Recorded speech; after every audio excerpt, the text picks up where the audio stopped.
C'est une politique globale au niveau de Saint-Baldof d'avoir ces questions de développement durable. Et cette année, avec la livraison du nouveau restaurant scolaire, on s'est posé la question de la gestion des déchets et du gaspillage. Cette démarche se concrétise par un partenariat entre l'école, la commune par le biais du service périscolaire et Grand Chambéry, avec des interventions pédagogiques en classe et la visite d'un centre de tri. Nous abordons le parcours des déchets afin que les enfants comprennent bien le devenir de chaque poubelle. On aborde également donc le sujet de l'économie des ressources naturelles par le biais du recyclage.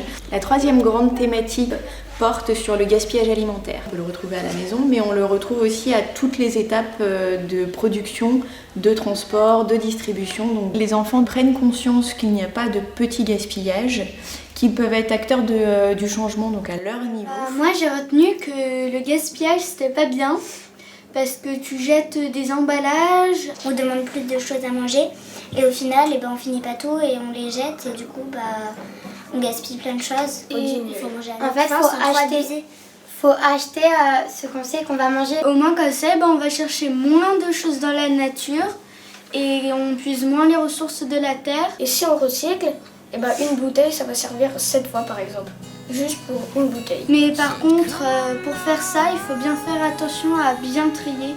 Donc le recyclage. L'idée à la base, c'était d'effectuer des pesées pour pouvoir mesurer l'impact de ce gaspillage avant la livraison du nouveau restaurant scolaire et après la livraison.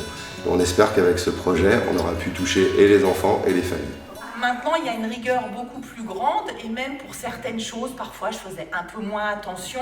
Et de ce fait, comme c'est venu de mon enfant et de l'école, et ce que dit l'école est sacré, on y fait encore plus attention. C'est vrai que ça permettait aussi pour les enfants de réutiliser le compost et de voir en fait qu'il y a une vie après avec les déchets alimentaires. Cette action elle peut être reliée à différentes choses, notamment des projets sur des ateliers de découverte, de cuisine, qu'un aliment peut être transformé. À mon goût, il faudrait le compléter avec d'autres problématiques comme en effet tout ce qui est transport, écomobilité.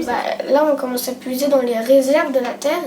Et si on continue à gaspiller, la terre elle arrêtera ses ressources et nous on n'en aura plus.